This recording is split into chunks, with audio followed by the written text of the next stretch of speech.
Sales man से दवाएं निकलवाने के बाद पैसे देने के लिए जब काउंटर पर पहुंचा तो मुझसे पहले कतार में दो लोग खड़े थे। सबसे आगे एक बूढ़ी औरत, उसके पीछे एक नौजवान लड़का। मेरी दवाइयां काउंटर पर सामने ही रखी थीं और उनके नीचे रसीद दबी हुई थी। साथ ही दो और डेर भी मौजूद थे जो मुझसे पहले खड़े लोगों के थे। मुझे जल्दी थी क्योंकि घर वाले गाड़ी में बैठे मेरा इंतज़ार कर रहे थे, मगर देर हो रही थी क्योंकि बूढ़ी औरत काउंटर पर चुपचाप खड़ी थी। मैंने देखा वो बार बार अपने दुबले पतले कांपते हाथों से सर पर चादर जमाती थी और जिस्म पर लपेटती थी। उसकी चादर किसी ज़माने में सफ़ेद हो गई मगर अब घिस कर हल्की सरमई सी हो चुकी थी।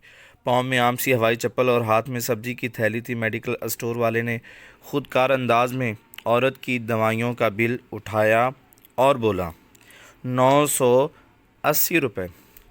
उस औरत की तरफ देखे बगैर पैसों के लिए हाथ आगे बढ़ा दिया। औरत ने चादर में से हाथ बाहर निकाला और मुट्ठी में पकड़े मुड़े तड़े 50 रुपए के दो नोट काउंटर पर रख दिए, फिर सर झुका लिया। दुकानदार ने आवाज़ दी, बकाया।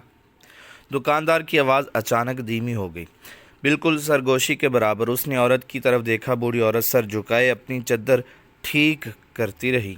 शायद 2 सेकंड्स की खामोशी रही होगी। इन 2 सेकंड्स में हम सब को अंदाज़ा हो गया कि औरत के पास दवाइयों के पैसे या तो नहीं हैं या कम है और वो कशमकश में है कि क्या करे। मगर दुकानदार ने कोई लम्हा ज़ाया किए बगैर तेज़ी से उसकी दवाइयों का ढेर थैली में डालकर आगे बढ़ाते हुए कहा, अच्छा अम्मा जान, शुक्रिया। बूढ़ी औरत का सर बदस्तूर नीचे था और उसने कांपते हाथों से थैली पकड़ी और किसी की तरफ देखे बगैर दुकान से बाहर चली गई। हम सब उसे जाता देखते रहे। मैं हैरान था कि 980 रुपये की दवाएं उस दुकानदार ने सिर्फ़ 100 रुपये में दे दी थी। इसकी फयाजी से मैं मुतासर हुआ था। जो ही वो बाहर गई, दुकानदार पहले हमें देखकर मुस्कुराया, फिर काउंटर पर रखी प्लास्टिक की एक बोतल, साफ शिफाफ बोतल उठाई जिस पर लिखा था डोनेशंस फॉर मेडिसन्स, यानी कि दवाइयों के लिए अतियात। उस बोतल में बहुत सारे नोट नज़र आ रहे थे, ज़्यादातर 10 और 50 के नोट थे।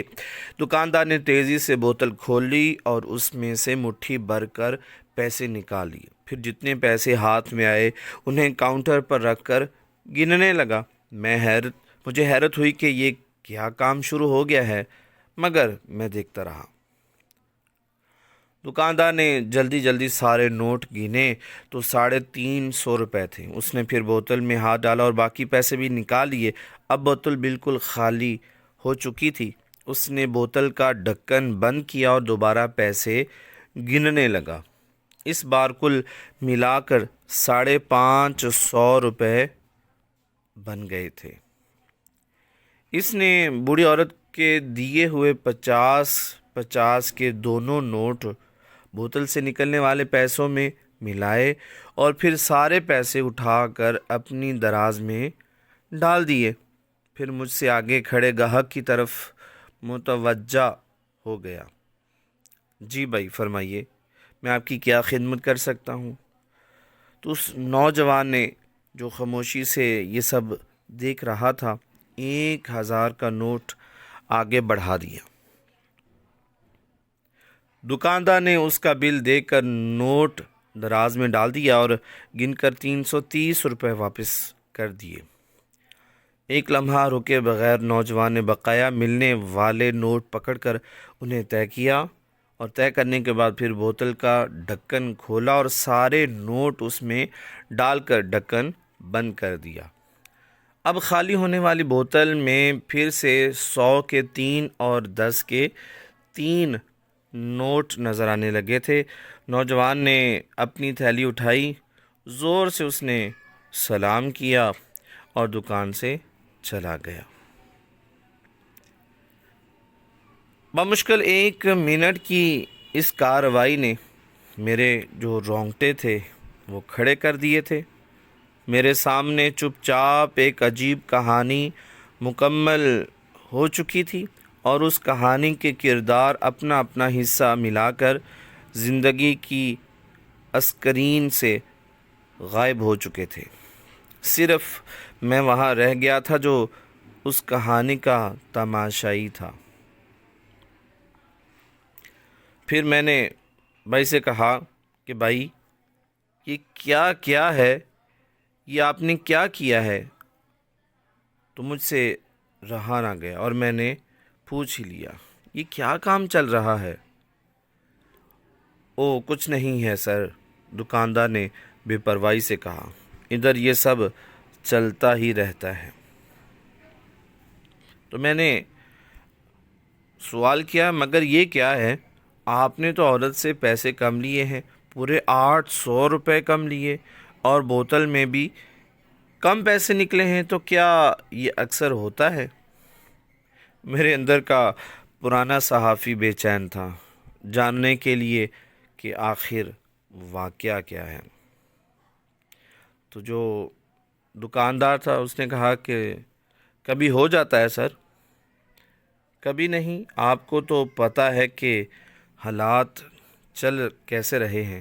دکاندار نے آگے جھک کر سرگوشی میں کہا، دوائیں اتنی مہنگی ہو چکی ہیں کہ سفید پوش لوگ روز آتے ہیں، کسی کے پاس پیسے کم ہوتے ہیں اور کسی کے پاس تو پیسے بالکل ہوتے ہی نہیں۔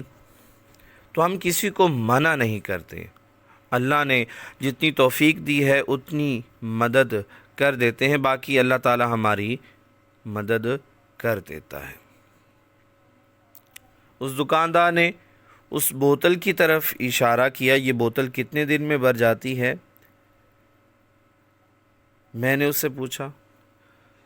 تو دکاندار نے کہا کہ دن کدھر سر، وہ ہنسا، یہ تو ابھی چند گھنٹے میں پھر بھر جائے گی۔ واقعی؟ میں حیران رہ گیا، یہ کتنی دیر میں خالی ہوتی ہے؟ یہ خالی نہیں ہوتی سر، اگر خالی ہو جائے تو 2 سے 3 گھنٹے میں پھر بھر جاتی ہے، دن میں 3-4 بار خالی ہو کر بھرتی ہے۔ شکر الحمدللہ۔ دکاندار اوپر دیکھ کر سینے پر ہاتھ رکھا اور بولا، اتنے لوگ آ جاتے ہیں، پیسے دینے والے بھی اور لینے والے بھی۔ میں نیکی کی رفتار سے بے یقینی میں تھا کہ ابھی آپ نے تو خود دیکھا ہے سر۔ وہ ہنسا، بوتل خالی ہو گئی تھی، مگر کتنی دیر خالی رہی؟ شاید 10 سیکنڈ۔ ابھی دیکھیں، اس نے بوتل میں پیسوں کی طرف اشارہ کیا۔ پیسے دینے والے کون ہیں سر؟ اس نے سوالیہ جو اشارہ کیا، ادھر کے ہی لوگ ہیں سر، جو دوائیں لینے آتے ہیں وہیں اس میں پیسے ڈالتے ہیں، اور جو دوائیں لیتے ہیں ان پیسوں سے وہ کون لوگ ہیں سر؟ میں نے پوچھا۔ وہ بھی ادھر کے ہی لوگ ہیں، زیادہ تر بوڑھے اور بیوائیں اور کم تنخواہ والے لڑکے ہیں جن کو اپنے والدین کے لیے دوائیں لینی ہوتی ہیں۔ اس نے بتایا کہ لڑکے، میرا دل لرز گیا، لڑکے کیوں لینے آتے ہیں چندے کی دوائیں؟ سر اتنی بے روزگاری ہے، بہت سارے لڑکوں کو تو میں جانتا ہوں کہ ان کی نوکری کو کورونا کی وجہ سے ختم ہو گئی ہے۔ اس نے دکھی لہجے میں کہا، اب گھر میں ماں باپ ہیں، بچے ہیں، دوائیں تو سب کو چاہیے، تو لڑکے بھی اب مجبور ہو گئے ہیں اس بوتل میں سے پیسے لینے کے لیے۔ کیا کریں، کئی بار تو ہم نے روتے ہوئے دیکھا ہے اس میں سے لڑکوں کو پیسے نکالتے ہوئے۔ یقین کریں ہم خود روتے ہیں۔ مجھے اس کی آنکھوں میں نمی تیرتی نظر آنے لگی۔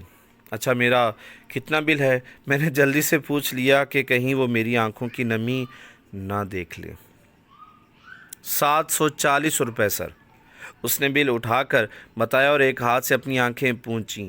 میں نے بھی اس کو 1000 کا نوٹ تھمایا اور جو پیسے باقی بچے بوتل کا ڈھکن کھول کر اس میں ڈال دیے۔ جزاک اللہ سر۔ وہ مسکرایا اور کاؤنٹر سے ایک ٹافی اٹھا کر مجھے پکڑا دی۔ میں سوچتا ہوا گاڑی میں بیٹھا، غربت کی آگ صرف بھڑک رہی ہے، مفلسی کے شعلے آسمان سے باتیں کر رہے ہیں، مگر آسمانوں سے ابابیلوں کے جھنڈ بھی اپنی چونچوں میں پانی کی بوندیں لیے قطار باندھے اتر رہے ہیں۔ خدا کے بندے اپنا کام کر رہے ہیں، چپ چاپ، گمنام، صلے ستائش کی تمنا سے دور، اس یقین کے ساتھ کہ خدا دیکھ رہا ہے اور مسکرا رہا ہے کہ اس کے بندے اب بھی اس کے کام میں مصروف ہیں۔